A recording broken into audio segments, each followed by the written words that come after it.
Hello there, my name is Redcat, guild leader of ASA Second Away, a World War II guild from Aurora Glade. Today I'd like to talk about some ways you can improve your World War World experience as well as your overall game experience in just a few minutes. We are going to start with the options menu, and it will be largely what this video is going to be about. Let's begin with team colors. You can set this to none, meaning all players will be in their normal armor colors. Enemies only, in which enemy players will be wearing their respective World War World colors. And lastly, everyone, in which each player, regardless of allegiance, will have their respective server color. I prefer to go with enemies only, as it spares me the ugly colors on friendlies while allowing me to visualize all players on the battlefield. Second option I would like to talk about is Simple Party UI. I personally prefer this option to be off, since it allows me to check if my party has stacks, food, or any other buffs which get removed by toggling this option on. I will cover most of the remaining options with examples in the following minutes of this video. However, here are the rest of my settings before we proceed. The first major option I would like to talk about is the Enable Camera Shake option.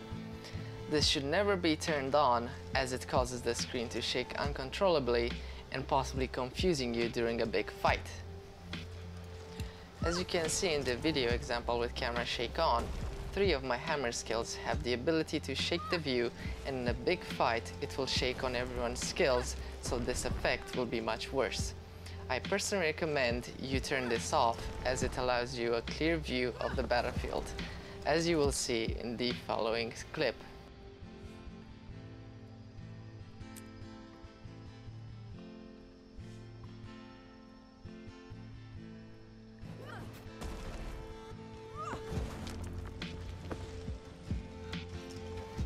Here's an example with 2 players with camera shake on. Onto ground targeting and what each setting represents, as well as what I personally recommend. I'm going to start with normal and make my way down the list. The normal setting allows you to press and release the key, with the skill requiring a left mouse click to activate. This option may mean a few lost seconds in a fight, and it can cost you a miss compared to the other settings, as it is slower. Second option would be fast with range indicator. This is the best settings you can use, as it allows for you to press and release the key of the skill, and it will activate at the location of the cursor when the key was released, while also allowing you to aim your skills properly. Last option is the instant option. While this setting is the fastest, it offers no range indicator or retargeting, as this option activates the skill on key press rather than key release. I only recommend this option if you are very confident on your PC's performance and internet connection. My personal choice, as well as recommendation, is fast with range indicator, as it is the perfect medium between responsiveness and accuracy.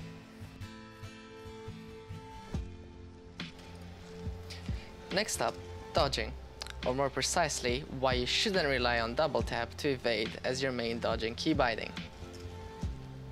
If you wish to dodge with double tap, you will have to stop pressing the key, thus stopping you for 1 or 2 seconds, then dodge. This problem can be seen in the clip in the background.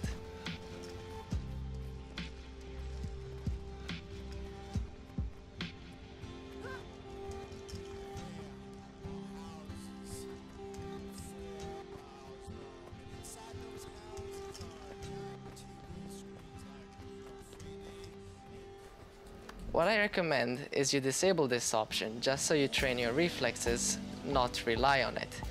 In order to dodge effectively, it is best to use the key binding, default key binding V, to dodge.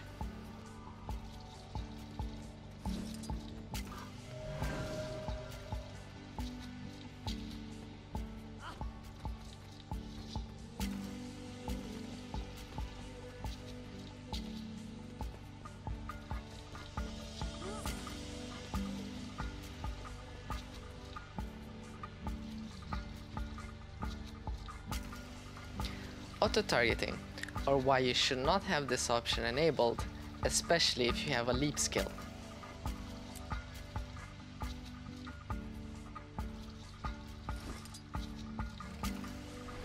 As the clip in the background will demonstrate, having this option enabled while having an enemy in your field of vision will make you target and leap to the enemy rather than the direction you are aiming at. This can be a major problem in World vs. World, as it prevents you from either escaping or leaping through the enemy's Zerg in order to reach their backline.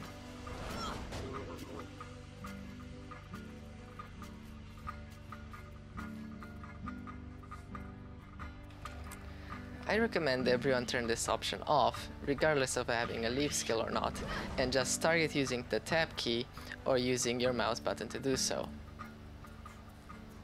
This can be slower, however it does prevent you from targeting something you did not want to target.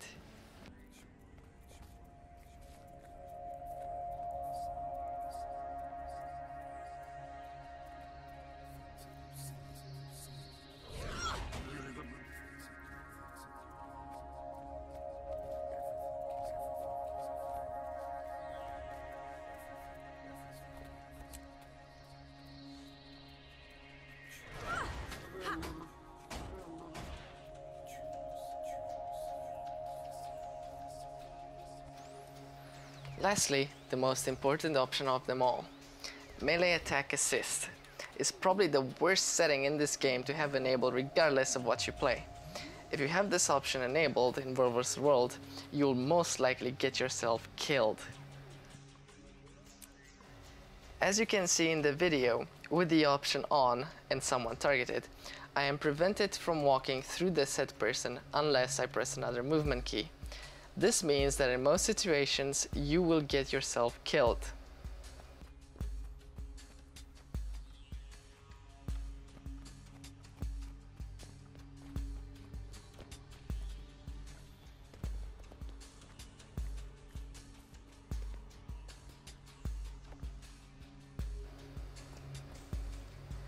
With the option turned off, I can freely move through targets without any problems.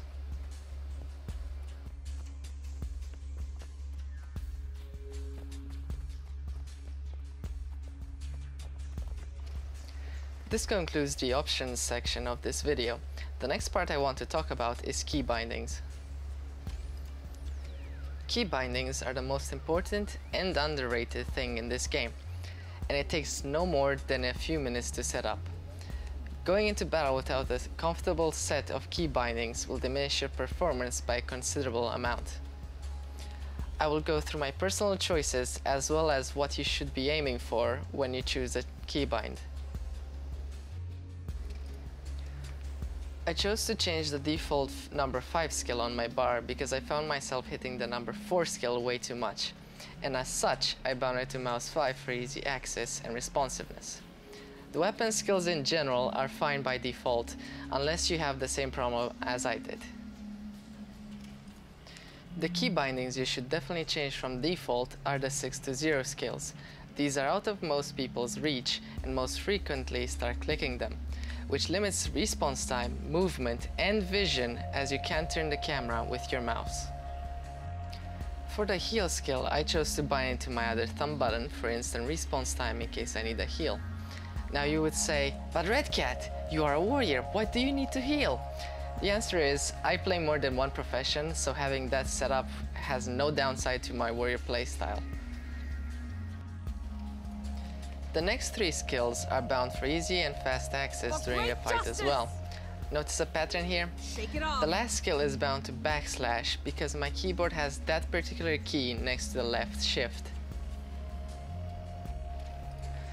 The elite skill is probably the keybind I am least proud of. It is on Shift C. While it allows me to not accidentally press it, it does however impede my movement a bit in combat. However, I have gotten used to it and as such have kept it. Lastly, the profession skills that are bound from F1 to F4. If you are comfortable with those keys, they are more than fine. Personally, I chose to go for C, Shift Q, R, and Shift E to replace those key bindings. Here is the list of all my key bindings if you wish to copy them.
That is all for this video. If you would like to see all these settings in action, don't hesitate to check the rest of my videos on my channel, as well as my stream on Twitch.